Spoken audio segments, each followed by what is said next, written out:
Hello. Can you tell that I'm excited? Well, I'm very excited. Why so? I have been meaning to make this video lecture for a very long time now. Well, good thing is that finally today we're doing it. This lecture is on motion graphs, and for some reason, many students find this topic very difficult.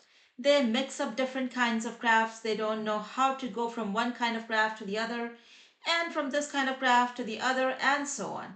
So in this lecture, we are going to dive deep into the details of motion graphs, what each kind of motion graph means, how to go from one kind of graph to the other, and from this other one back to the first one. So I am your personal physics tutor, Dr. Rima McMullen. And on this channel, you're going to find lectures not only on physics, but you will also find many useful strategies, tricks, and tips on solving mathematics problems. And whenever I feel like, I also throw in a short video or two on vocabulary building. Why so? Because I feel like doing so. And in my personal humble opinion, your vocabulary, your language skills are very important because they set a stage on which you communicate with each other. And the better you communicate, the more effective you're at communication, more likely you're to be successful in life. And why I like to do math and physics? Because I think that we need to develop our logical and reasoning skills, our critical thinking skills. And even though it might seem like that math and physics, they are far away from the regular everyday life, they really aren't so far. Why? Because mathematics and physics, these kind of subjects, they help us develop our logical thinking skills. And to have a good life, to have a successful life, those skills are extremely important. All right, with that being said, let's dive into today's lecture. So, are you ready for the show? Got your popcorn, got your soda? Mm-mm. This is not a movie. This is a physics lecture. You've got to have your notebook and your pen ready. As we go over this lecture, you're going to take notes. Why do you need to take notes? When everything is already available. I mean, there are all these textbooks out there are these websites, there are YouTube videos, and hey, these days there's even AI that can teach you anything that you want to learn. The benefit of writing things down is that we learn by involving our senses. When you're watching a video, when you're reading from a website, you're involving just your eyes, visual sense. When you're watching a video, your two senses are involved, your visual sense and your auditory sense. But when you write things down, you have one more sense involved there. That is your kinetic sense. That is your tactile sense. So the more the number of senses that you involve to learn something, the more you're going to get focused. The more you're going to be focused. The more you're focused, the more you're going to understand. The more you understand, the longer you're going to retain it. And isn't that the goal here? All right. So I'm assuming that now you have your notebook and your pen out and you're ready to start today's lecture. Let's roll. So the topic for today's lecture, as you already know, is motion graphs. Moving on, what kind of graphs are there?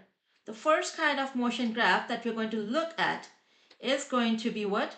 It's going to be position time graph. And the second type of graph, that is going to be velocity time graph. And the third kind of graph, that is going to be your acceleration time graph. In all these graphs, the time is going to be along x-axis. So here's your time. Time will always be along the x-axis.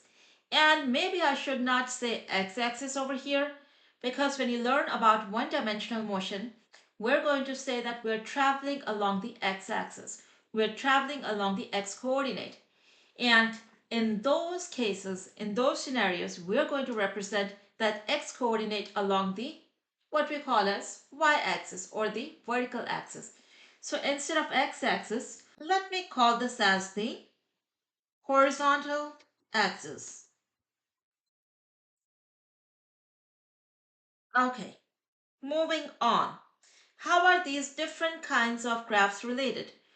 Going from position graph to velocity graph. That is, if you want to go from position time graph, if you're given position time graph, and from there you want to figure out corresponding velocity time graph. What do? Here's what you do. You figure out the slope of the position time graph. And what do you get? You get the velocity time graph. Now, if you remember, velocity is defined as what? Delta x, which is the displacement during time delta t. Now, if we take limiting case, what limiting case? Limit that delta t approaches zero. In that case, in this limiting case where delta t approaches zero, this ratio becomes equal to dx over dt. In other words, it is the derivative of the position with respect to time. So when you take the slope of position time graph, here's your position.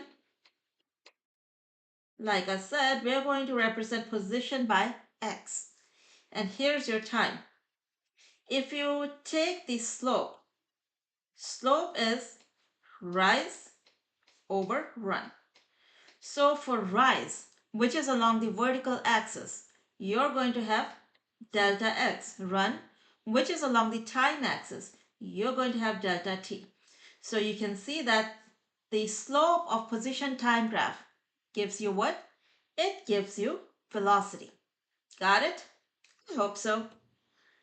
Now, we have velocity time graph, and from here, we want to go to acceleration time graph. How do we do this?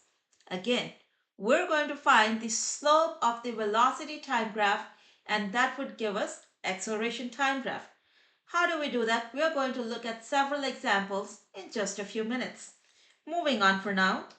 Now we're going to go in the backward direction. From acceleration time graph, we want to go to velocity time graph. How do we do so? We find the area under the curve. So writing just area is kind of incomplete. I should really write here area under the curve, which means area between the curve and the time axis. Don't worry about it if it doesn't make much sense yet, because in just a few minutes you're going to look at several examples of this. But for now, let's move on. Similarly, if you want to go from velocity time graph to position time graph, you're going to find what? You're going to find the area of the velocity time graph. In other words, you're going to solve for the area under the curve of what? Velocity time graph. And that would give you position time graph. Moving on. So here's a snapshot of what we have just discussed. We have discussed that there are how many kinds of graphs?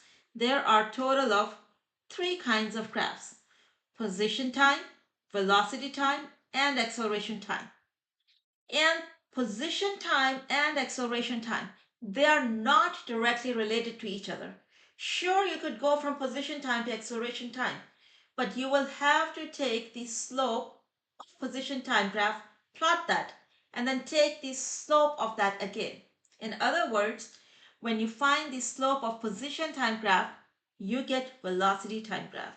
You take the slope of velocity time graph, you get acceleration time graph. Make sense? And we said that if we take the first derivative of position with respect to time, we get velocity v. And if we take the derivative of velocity with respect to time, we get acceleration a. So if we say that we take second derivative of position with respect to time, what does that give us? That gives us acceleration as well. Why? Because velocity, it is dx over dt. here, dx over dt. So d over dt of dx over dt, what is this equal to?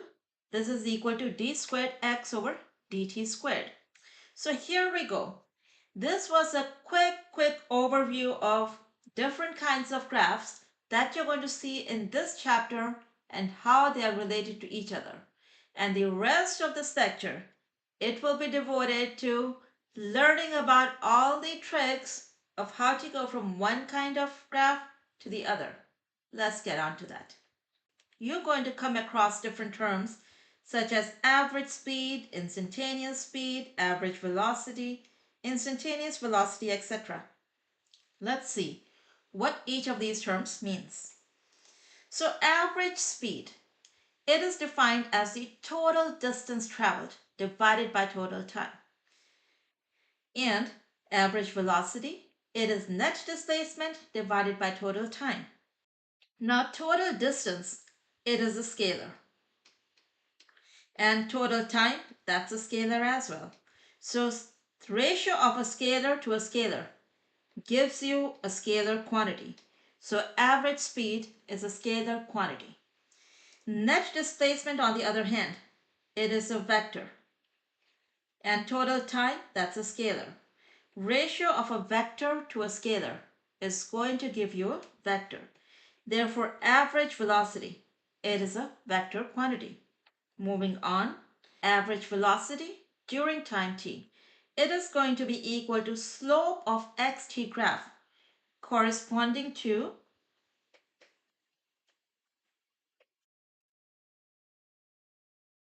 run equal to delta t. Okay. Let's now look at an example. We're given this some random graph, a curve. Let's find out average velocity between time t equal to 0 and time t equal to 12. First thing we're going to do is we're going to identify 2 points on the curve that correspond to time t equal to 0. Let's call this as I over here. I correspond to time t equal to 0. And this point over here, represented by x on the curve, it represents the final position by f. Next thing we're going to do is we're going to figure out the value of the rise and the run. And to do that, what you're going to do is you're going to drop perpendicular from this final position onto x-axis. Maybe I should not say x-axis, onto time axis, which is going to be this blue line over here. What is this blue line over here, which is now white line, gives you? It gives you delta x. In other words, this gives you rise. And when you drop a perpendicular from the final position onto the position axis, then this distance, this gives you run, which is equal to delta t. So here we have got our delta x and our delta t.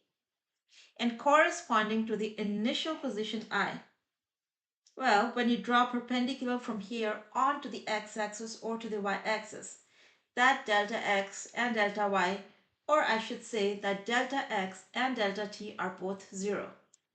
Alrighty, moving on. So if we connect a straight line going from I to F, so basically what we're doing is we're drawing a straight line going from I, the initial position, to the final position, F. So the slope of the straight line is equal to delta x over delta t. What is the value of delta x here? That is going to be 18 meters minus 0 meters divided by delta t. It's going to be 12 seconds minus 0 seconds. So answer is 18 divided by 12 meters per second. What is this equal to? 18 divided by 12. Just reduce it. 9 divided by 6. 3 divided by 2. This is 1.5 meters per second. So this is the average value of the velocity between time t equal to 0 and time t equal to 12. Now remember, this is average velocity. This is not average speed. Why? Because average speed is what? That is the total distance traveled divided by total time.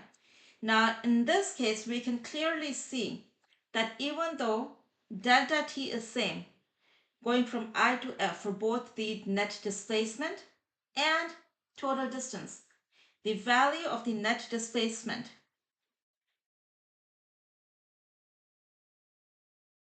is that equal to the value of the, let's make it magnitude, is that same as total distance? Absolutely not.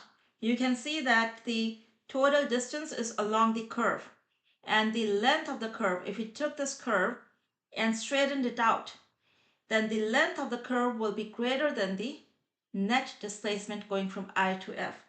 So here we basically have an inequality which says that the total distance is always going to be greater than or equal to net displacement. When will the equality hold? They will be equal only when the motion occurs in a single straight line without ever returning. There will be no U-turns, no reversals. You're always going to move along the single straight line. Keep moving along that line. In that case, displacement and distance, they are equal to each other. All right, so now we have looked at average velocity between any two points on the position time graph.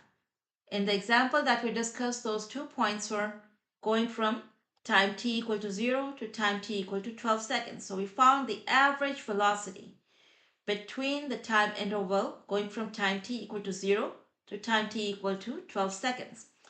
Now, what we're going to do is, now we're going to look at how to find out instantaneous velocity. First, we're going to look at time t equal to 0. All right. So here is time t equal to 0. We want to find out what? We want to find instantaneous velocity at this position. To do that, we're going to draw a tangent to the curve at that point. And this tangent is shown with this blue line. It's a flat line. So therefore, the value of the instantaneous velocity at time t equal to 0 is 0. Moving on to time t equal to 5 seconds. Right here, what are we going to do?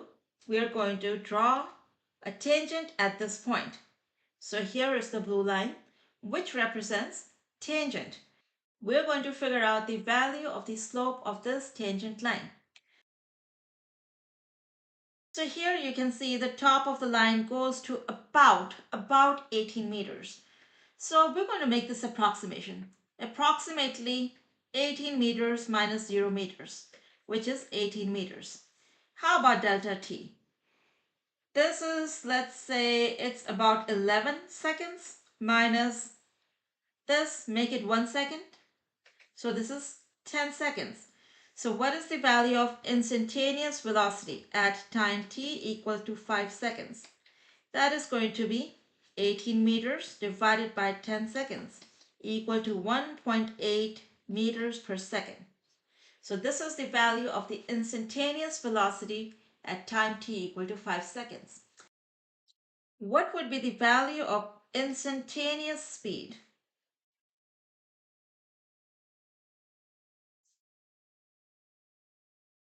At time t equal to 5 seconds. That is equal to 1.8 meters per second as well. Because like we said previously, instantaneous speed is same as the magnitude of the instantaneous velocity. We could, given a curve, we could find instantaneous velocity by drawing a tangent line at the point where we're interested in finding the instantaneous velocity. And the magnitude of that instantaneous velocity is equal to instantaneous speed. Very similarly, we can find the value of instantaneous velocity at time t equal to 10 seconds. To do that, take this point on the curve corresponding to time t equal to 10 seconds. Draw a tangent line at this point.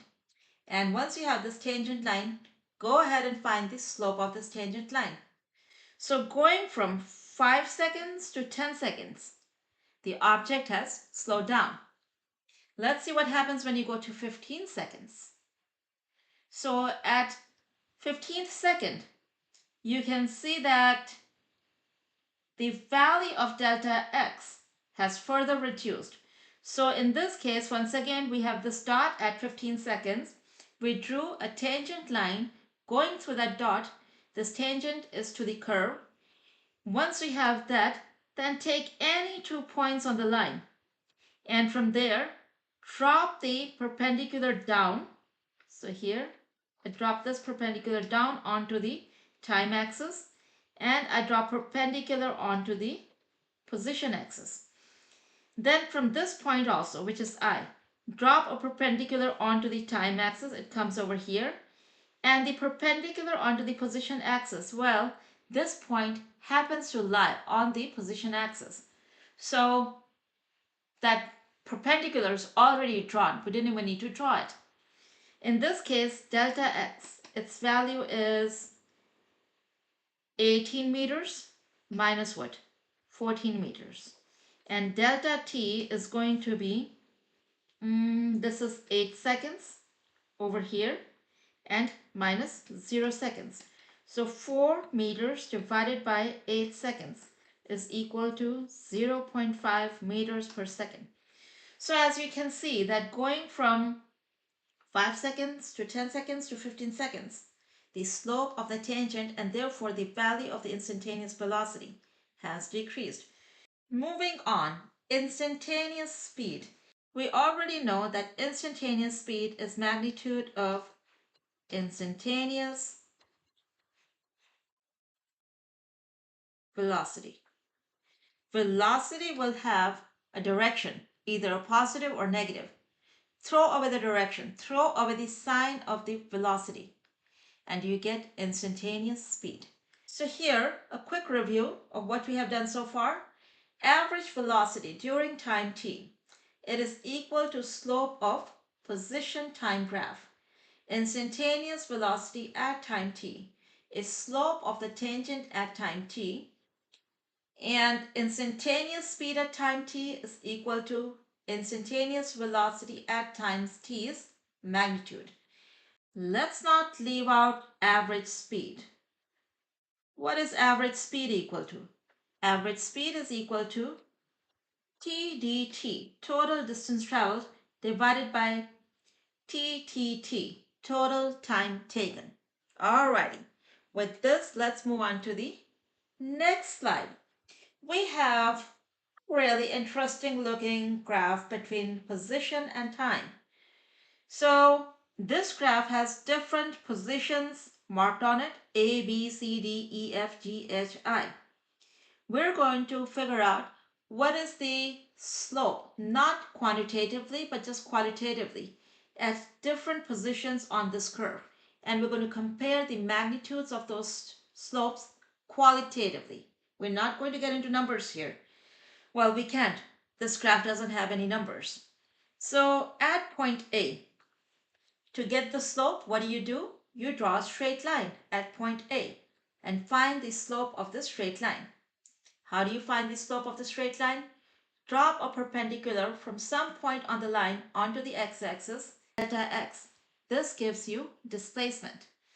Likewise, we have delta t, which is the change in time during which the displacement occurred. Slope is delta x over delta t. Moving on to B. Same thing you're going to do. Draw a tangent at B, tangent at C. Going back, we're going to go back for a second. Let's talk about the sign of the slope. Is this a positive slope or a negative slope? On this line, we are going up. Going from left to right, we are going upward. Therefore, the slope is positive. Moving on, B. What we did, we drew a tangent at point B, and this tangent is also going upward, going from left to right. Therefore, it has a positive slope. What about C? Draw a tangent at C. Going from left to right, this tangent is going downward.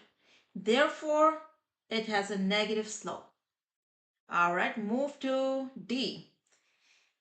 D is going up, going from left to right, therefore has a positive slope. Next, draw a tangent at E. This tangent line is going upward, going from left to right. Going from left to right means going this way. It is a positive slope. At F, it's going downward. Or if you were a little onto this side, going, or maybe if we were over here, I could say it's a flat line with zero slope. It's a little hard to tell over here, so sometimes you have to make your best judgment and go with that. It's either a zero slope or a negative slope. G, what kind of slope is this? By now you know it, it's negative. Why? Because going down, going from left to right. So here's your, as you travel this way to the left, this line is going downward. H, going down, negative slope.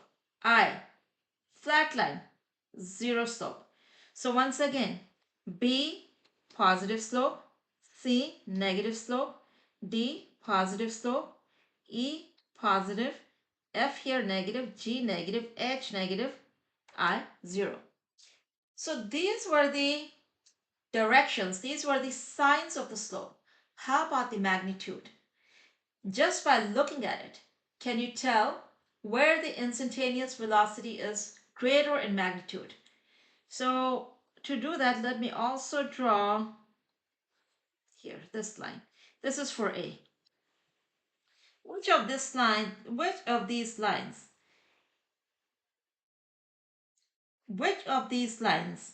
has the highest slope? So think of these lines as hills. Either you're going up the hill, if the tangent line is going up, going from left to right, you're going up the hill. And if the tangent line is going down, then you're going down the hill. And you know that hills have steepness, they have some slope. The steeper the hill is, the more is the magnitude of the slope. Moving on, another position time graph. In this case, we are given a curve. Okay, a curved line between position and time. Sure. What's happening to this curve? This curve is rising upward and it's bending. What does that tell us? It represents motion with increasing velocity. Why increasing velocity? See it for yourself. If you draw the tangent line at different locations, okay, that was pretty bad. And you can see that as you're going up with the curve, the slope of the tangent drawn, it is increasing. Therefore, we know that the velocity is increasing. How did we know that the velocity is changing? Because we have a curve and the curve has changing slope at every point. Therefore, the velocity, which is the slope of position time graph, it is changing. And since it is rising upward and bends, and it is bending toward the position coordinate, the velocity is increasing. If it were bending toward the time coordinate, if the curve was going like this, in this case, the velocity will be decreasing. Velocity will still be positive, but decreasing. Unlike the case that's given to us, where the velocity is, of course, positive, but it is increasing. So if the curve bends toward the position axis, then the velocity is increasing. If the curve bends toward the time axis, as in the case of this red curve, velocity will be decreasing. I hope that's clear. Alrighty. Another position time graph. What is happening here? So just like we discussed on the last slide, let's say going from A to B. The slope is positive. What's happening to the magnitude of the slope? It is decreasing. At B, the slope becomes equal to what? 0.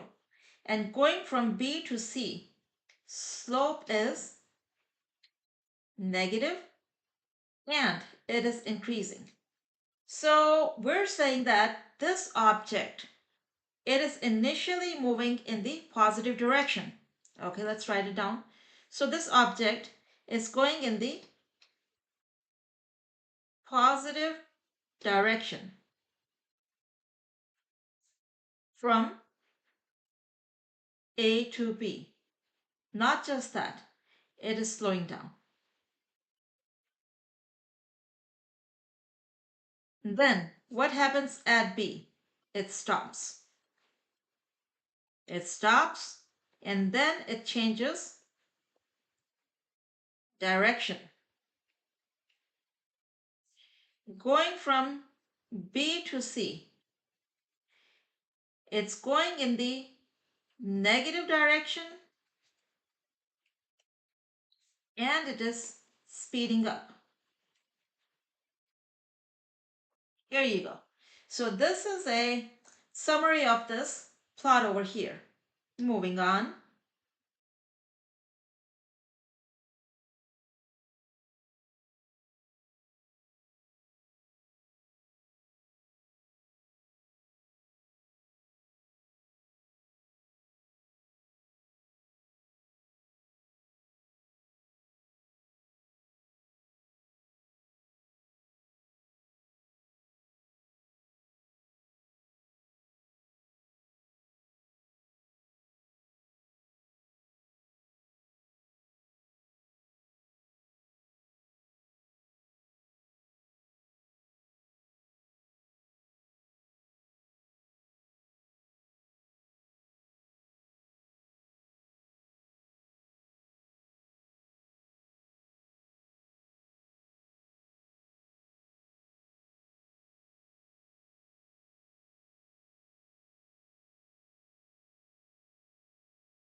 The next slide. So a quick recap. Average acceleration. Change in velocity divided by change in time. Instantaneous acceleration at time t. Slope of the tangent to velocity time graph at time t. This is defined as delta v divided by delta t in the limit as delta t approaches 0. This ratio here, it becomes equal to the derivative of velocity with respect to time. The first derivative of velocity with respect to time. Just like in case of instantaneous velocity, we had this is analogous to average velocity and instantaneous velocity. Average velocity, it was delta x over delta t, and instantaneous velocity, that was limit as delta t approaches 0 of delta x over delta t. That gives us dv over dt. Same thing. All right. We have a velocity time graph over here. Velocity time curve. In this velocity time curve, velocity is changing with time. This implies acceleration. Is this a straight line? No, it's not a straight line. That means the rate change of velocity is not constant. Therefore, the acceleration is not constant. Why is acceleration not constant? Because it's a curve. Because this is a curve of velocity time graph. And curve means non-constant slope. And what does the slope of this velocity time curve represent? It represents acceleration. So we have a non-constant, therefore a changing acceleration. Next, we are going to consider a special case, free fall, which means any object that's just falling under the effect of gravity. It doesn't have to fall downward. Even if I throw it up, even an object that's going upward solely under the effect of gravity is essentially in free fall. So we say that an object is said to be in free fall when the only force acting on it is the force of gravity. There, we have defined free fall. Let's look at an example of free fall. An object is thrown up with an initial velocity v0 equal to 100 meters per second. So here's your object. It's being thrown up with an initial velocity of 100 meters per second. Okay. Acceleration is the acceleration due to gravity, lowercase g. Now again, I have said it several times before in other lectures that physics and chemistry, they are case sensitive. Lowercase g is used for acceleration due to gravity, while uppercase g, this is gravitational constant. And to be precise, I should say universal gravitational constant. Its value is constant no matter where you're located in the universe, while the value of lowercase g, it changes depending on where you're located in the universe. We say that its value is constant on Earth and its value is 9.81 meters per second squared.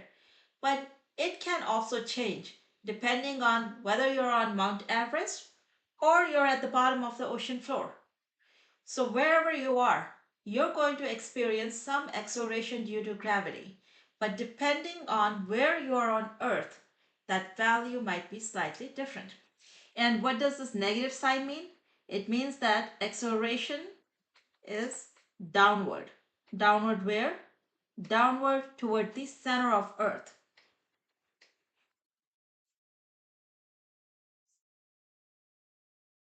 So once again, this is the only significance of the negative sign. That is the direction. It tells you nothing else, just the direction. Okay. What does the next slide say? Next slide says, okay, we're going to find out its final velocity at some time t. Okay. We know that v equals v naught plus at. Here a is equal to minus 9.81 meters per second squared. So the velocity at any time t can be determined from this equation. Plug in the value of v naught equal to 100 meters per second plus, let's make this 9.81 as 10, just to make our calculations easy. So when the time is, let's say, 10 seconds, what would be the value of velocity? You can see that the velocity at 10 seconds will be equal to 0. The object will come to rest at t equal to 10 seconds. So what's happening in this case is that you have thrown an object upward. How do you know that it's been thrown upward? How do you know that it has been thrown upward? Because the velocity is positive. There is no sign here. To the left of 100, no sign implies a positive sign. And what does a positive sign imply? Well, it's a matter of choice. It's a matter of your, well, it's basically a matter of choice. If you want, you could call upward to be positive, or you could call upward to be negative. It's totally your choice. However, at most of the places, upward is taken as positive direction of motion, and downward is taken as negative direction of motion. So taking the upward direction as the positive direction of motion, upward direction, then this object, it is being thrown upward with an initial speed of 100 meters per second. When does it come to rest? It comes to rest at t equal to 10 seconds. Got it? Alrighty. This is your another equation of motion. And in this equation, if you're plotting x with respect to time, which is position with respect to time, if a is not equal to 0, then how does x change with time? It is going to change primarily with t squared. So we say that it is proportional to t squared now. That means x is going to change very steeply with time. You're going to have something like this. X changing with time squared is going to be a curved motion. But if a had been 0, then this second term, it will be 0. And x will be equal to x naught plus v naught t. And if x naught is equal to 0, then you're going to get a straight line, x equals x naught plus vt. This is the case when a is equal to 0.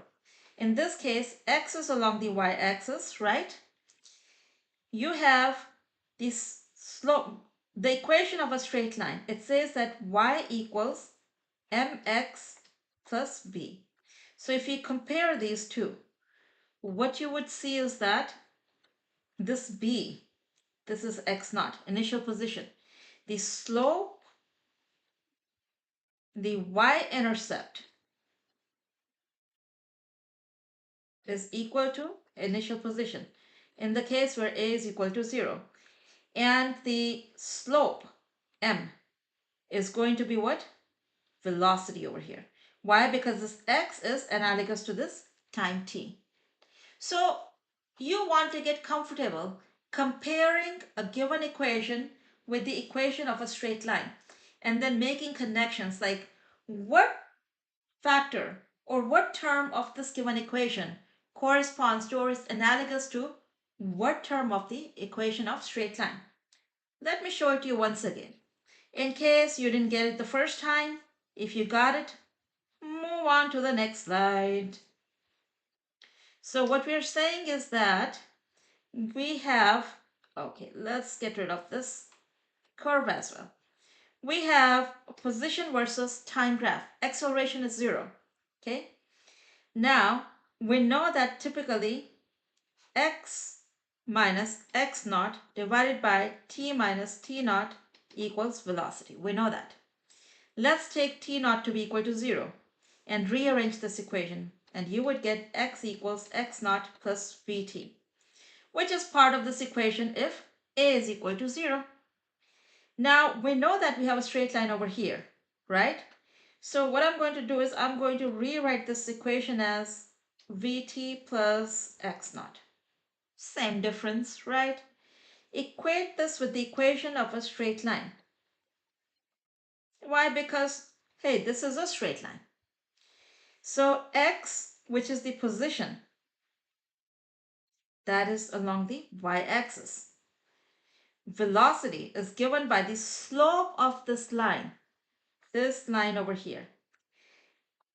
Time t is along the x-axis. And the y-intercept, that is equal to the initial value of the position. And if the line starts at 0, then x naught is equal to 0. But if the line had started at, let's say, over here, then this will be your x naught right here. Make sense? Alrighty. Here we go. This is a very, very popular topic, a popular question for various tests, and a common topic in almost all first-year physics labs. So here what's happening is that an object is in free fall. That means its acceleration is going to remain constant at 9.81 meters per second, and it's along the negative vertical axis. So here's what's happening. We're saying that the initial velocity is 100 over here. It is starting at position 0. We're saying that initial position is 0. So here's your initial position 0 over here. Initial velocity is 100 over here. Then at time 1 seconds, use this equation, which equation? V equals V naught plus AT, to solve for velocity, and you get it to be 90.19. Here it is going to be at 1 second in this graph. And using equation x equals x naught plus V naught t plus 1/2 AT squared, solve for x, and then plot it over here. So you will see that in this case, the value of the velocity is going to decrease with time until the object stops, when? At 10 seconds. So the object is moving upward. Velocity is positive here. So object is moving upward. It stops at 10 seconds. Then the velocity starts to increase, but in the negative direction. So object is slowing down, going up, reaches its highest position here at 10 seconds, stops there for a moment. Then it starts coming downward in the negative direction, and it speeds up. So if you look at the position time graph, so far we have been looking at only the slope of the graphs. Now we're going to look at area under the curve. And to be specific, we're going to look at area between the curve and, I should not say x-axis, I should say horizontal axis, which in all of these cases is going to be time axis. So the area under the curve of acceleration time graph is going to give you velocity time graph. Area under the curve of velocity time graph is going to give you position time graph. Neat. Moving on. Area under the curve of what? Acceleration time graph gives you what? Change in velocity. How so? Let's see. So this equation, which equation? A equals dv over dt. That can be written as a dt equals dv. All I have done is multiplied both sides by not dv, dt over here. And that gives us this equation. All right. Now, taking the integral of both sides, what do you get? Integral of a dt equals integral of dv. Now, if I say we're going from some initial velocity vi to vf, what does this give you?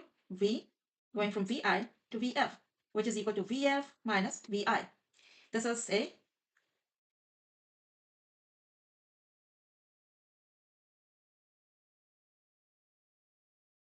Here you go. So the integration of a dt, this is the area under acceleration time curve.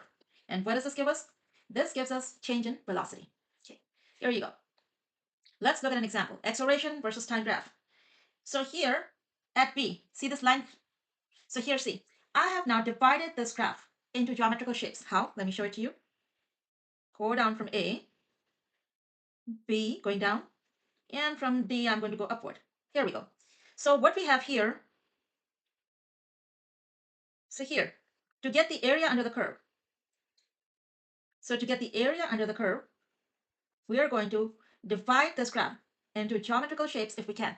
So let's say we have what? E over here, F over here. Area under the curve. It will be area of what? Triangle OAE plus triangle BFC plus rectangle AEFB plus triangle, let's call this as G over here, CGD. Now mind that the area of triangle CGE will be negative. The areas above the time axis, they're all positive. Below the time axis, these are all negative areas. Okay. From here, it is easy. I mean, you could figure out the value of the area of triangle OAE. What is it? That's going to be 1/2 times the base. Base is 10 seconds times the height, which is 10 meters per second. So that is equal to 50 meters per second. Meters per second square over here. Likewise, the area of the rectangle will be going from 10 to 30. That's 20 seconds times the height. Height is still 10 meters per second square. So this is equal to 200 meters per second. And just from symmetry, we can say that without calculating, this is equal to 50 meters per second. And down here, this is equal to negative 50 meters per second. Just simply the area of triangle. Hopefully you know how to get the area of triangle. All right, now add up all these areas, and what do you get? This 50 cancels out. We are left with 250 meters per second. This is the change in velocity for this given plot. All right, moving on. Area under the curve is change in velocity, like we said, because it is acceleration time graph. So you can divide the curve or the graph into different geometrical shapes, figure out the area of each of them, and add them up. So here you go.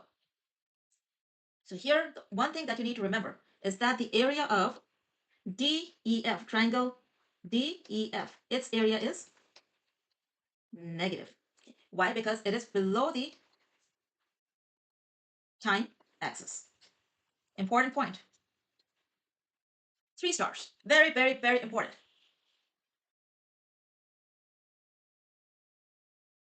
Here is another example for you guys. I would recommend that you stop the video, pause the video. Here's another example for you guys. I would recommend that you pause the video and figure out the area under the curve on your own and see if you indeed get this to be equal to what? 37.50 meters per second. I'm going to let you do this on your own.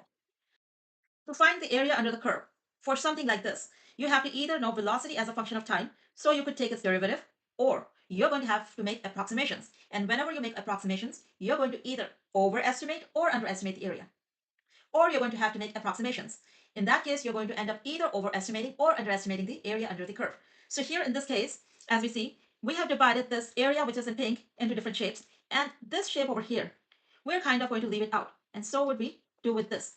So the area that we are going to calculate, which is going to be of this triangle, this rectangle, this rectangle, this triangle, and this triangle over here.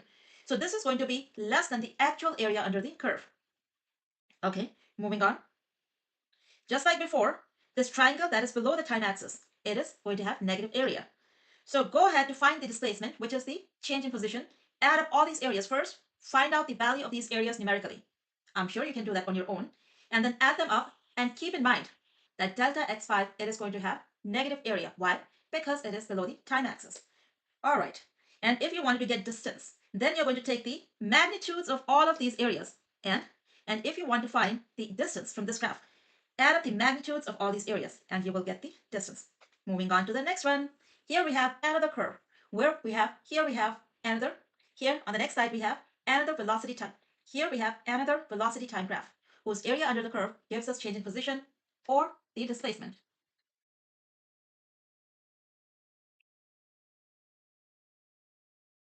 So what you will do is, once again, let's get different color. So what we can do is, maybe, let's see, here's one triangle.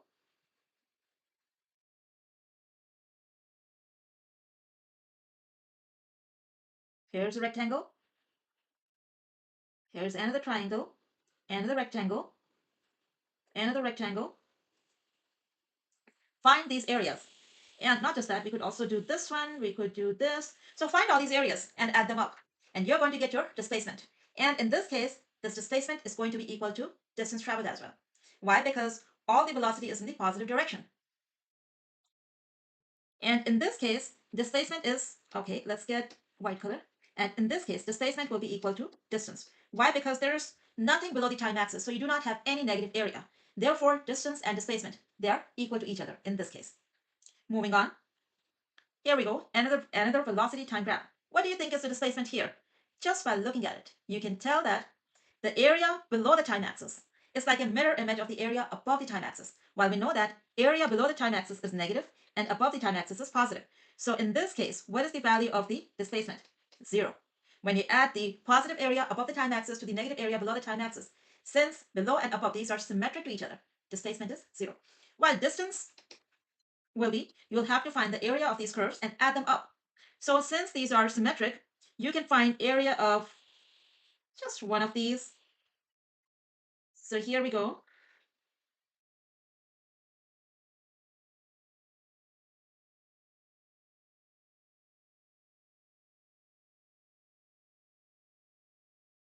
But I see that. I have included this white area, which is not actually a part of the plot. But see here, I have disregarded this green area. So if I include this white one, it kind of compensates for disregarding this green colored area.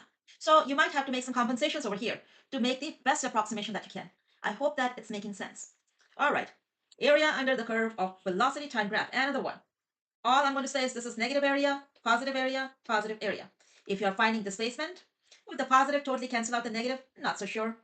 Which of these two is bigger, the positive or the negative? Not so sure. I'm not going to know until I calculate them, and I'm not going to calculate them. I will let you guys calculate. Find out the value of displacement and distance. You can take the screenshot of this. Numbers are given to you. Go figure it out.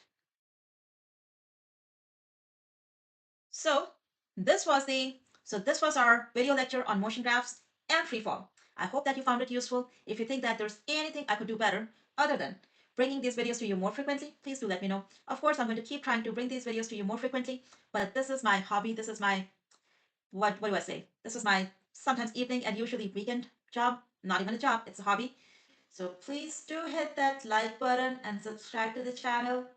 The more response I get from you guys, the more motivated I'm going to feel to make these videos for you. Keep watching, keep studying, stay tuned. Next video is going to be up very, very soon.